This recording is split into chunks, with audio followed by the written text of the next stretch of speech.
right, okay, I think it looks like we're live. Let me just get a couple things set up here. Okay.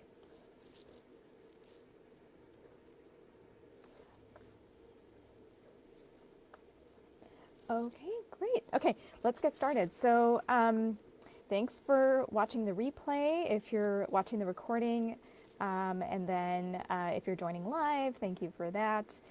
So, I'm going to be doing just a really quick Facebook Live every day. We're going to be talking about different clinical sleep tips to help your patients in your outpatient practice, whether you're an outpatient physician or a therapist or another type of healthcare practitioner, whoever sees patients who have sleep issues. So we're just going to be doing like quick little tips each day, like maybe 10 minutes or so. So today we are talking about creative ways to help patients optimize their bedrooms. And this is a thing that is not often addressed by us as physicians, or if you're a therapist or a healthcare practitioner, but it's such an important aspect of improving sleep. Often we're jumping to what's the differential diagnosis and what are supplements and medications and sleep hygiene interventions and things like this. And all those things can be helpful.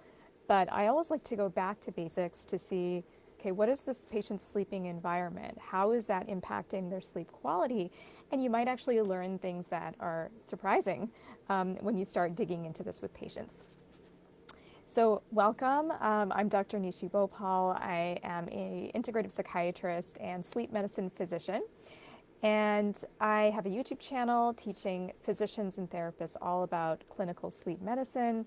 And I also have an online course that I'll share more about later that is for physicians and therapists to learn really practical tools for helping your patients with sleep, because most of us as physicians only get about 2 hours of sleep medicine education during medical school, but all of our patients have to sleep. So if you're watching the replay, I would love for you to just type replay in the comments below and let me know where you're joining from, what your specialty is, if you have any questions about sleep workup, what your biggest challenges are with helping patients with sleep, or anything else that you want to share. I'd love to hear from you. Okay, so we're going to talk about 3 points to help your patients optimize their bedroom. So 3 creative ways. And so I have created this framework, which I call the 3CD framework. So there's 3 C's and a D. And I can put that in the chat later. But essentially, the 3 C's are cool, clean, and calm. And then the D is dark. So these are the basic things that we want our patients to do with their bedrooms. Make it cool, clean, calm, and dark. Okay, so let's unpack each of these one by one. So most of us have heard that you want your bedroom to be cool. The optimal temperature is thought to be somewhere around 65 degrees Fahrenheit or 18 degrees Celsius. I grew up in Canada, so I think in Celsius and Fahrenheit. I'm bilingual when it comes to temperatures. But that's considered the optimal temperature for sleep to set your bedroom temperature at. Of course, there's going to be variability in this. Some people will prefer it on the cooler side. Some people will prefer it on the warmer side. But a cooler ambient temperature is thought to be conducive to sleep, because an important aspect of sleep is a reduction in the core body temperature. So that reduction in the core body temperature helps with sleep onset, and it also helps with maintaining sleep architecture. So keeping that bedroom cool is an important part of this. Now, it's not just about the ambient temperature. That's an easy thing that people can do is set the bedroom temperature if they have the capability to do that. But there's also other things that they can do. So I like to ask patients about the kinds of sheets that they use. Do you ask your patients this? Let me know in the comments if you talk to your patients about this already. But you might find that your patients are using sheets and bedding that are just too warm for them. That's increasing their body temperature and making it harder for them to sleep. So that's a simple thing that people can do externally that can have a big impact. So I like to talk to patients about using natural fiber sheets that are more breathable, and also the clothing that they wear when they go to sleep, so their pajamas, making sure that they're natural fibers that, so they're things like cotton, linen, hemp, bamboo, these are natural breathable fibers versus something like microfiber or polyester. We want to stay away from those kinds of fibers because it's going to increase their body temperature and it could potentially disrupt their sleep, and usually just less comfortable anyways. And then the other aspect of cooling their sleeping environment is cooling their body by, it sounds counterintuitive because patients always ask me like, well, how does this cool me down? So it's having a warm shower or a bath before going to bed. And the reason that that is helpful for cooling their body temperature is that we're actually increasing blood flow to the extremities. And so that helps to cool the core body temperature, which, as I was mentioning before, is really important for sleep onset and sleep maintenance. And if you're just joining today, we're talking about my 3CD framework to help patients optimize their bedroom. So the 3 C's are keeping their bedroom cool, clean, calm, and then the D is for dark. So we just went through some ways to keep their bedroom cool. Okay, now the next one is talking about keeping the bedroom clean.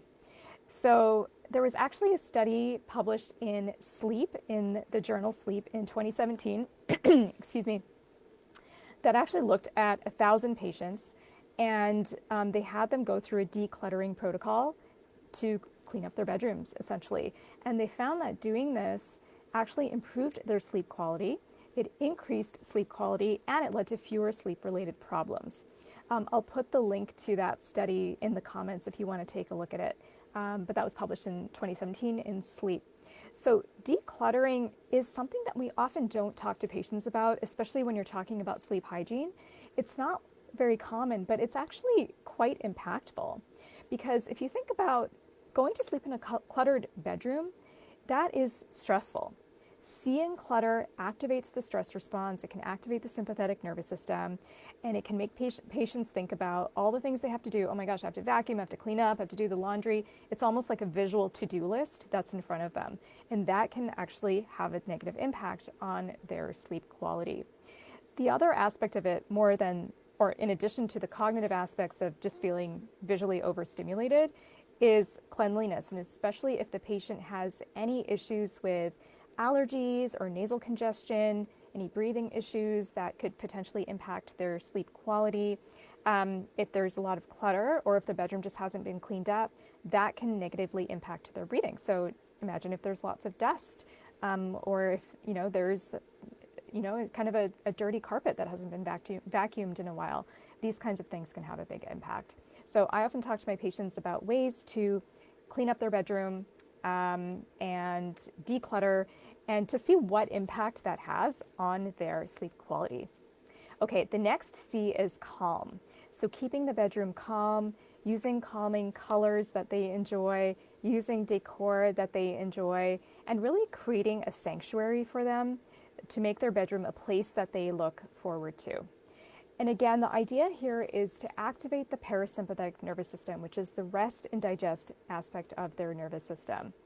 So when patients experience their bedroom as a place that is stressful, as a place that they don't want to be, that is not going to be very conducive to sleep, right? So we want to help them create an environment that is going to be calming and inviting for them, almost like a spa or a sanctuary, a place that they look forward to going to at the end of the night.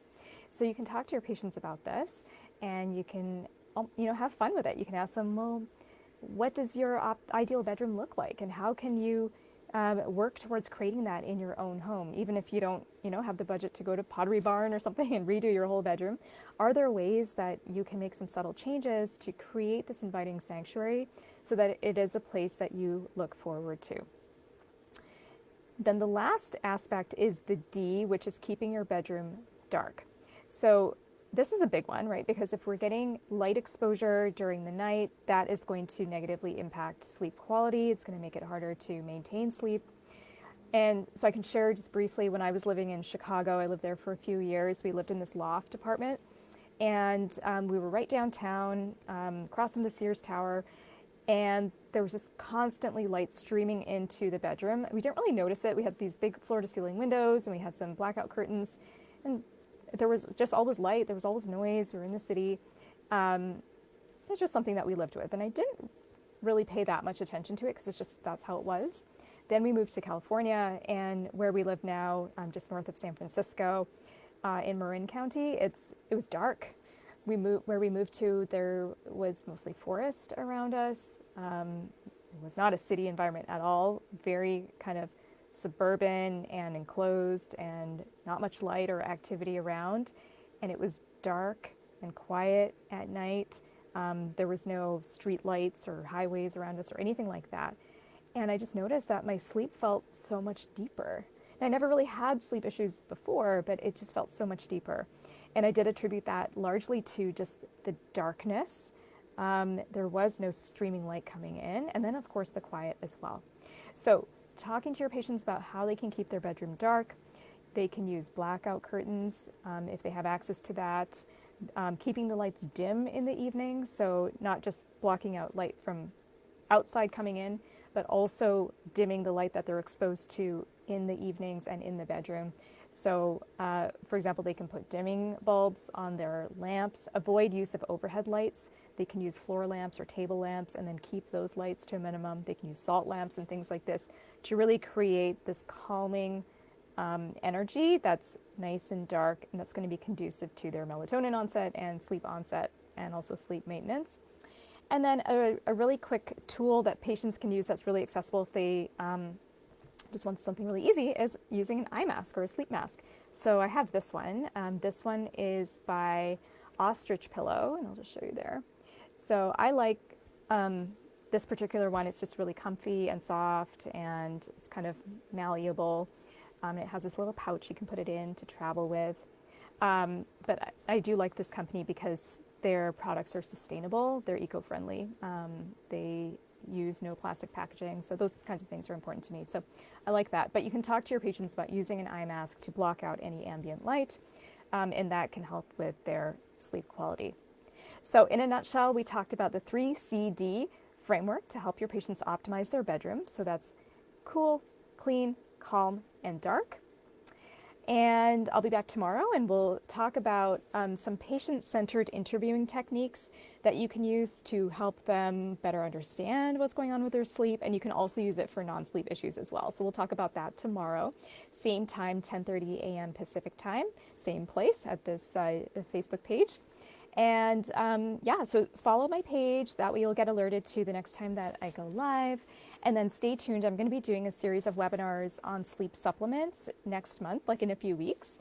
And then doors will be opening to my sleep program for clinicians next month. So just stay tuned for that. I'll tell you more about that. And if you have questions, I'm happy to answer that. And then I also have a free sleep mini course, which is for physicians and therapists in outpatient practice. And I go through different tips for assessing and treating sleep issues in your outpatient practice. So I'll put the link to that in the comments as well. And I hope you enjoyed this. If there's anyone that you know that would benefit from this information, please feel free to share the video with them. And then I would love to see you tomorrow at 10:30 a.m. Pacific time, Friday, January 26th. And we'll talk about patient-centered interviewing. All right, I'll see you then. Bye for now.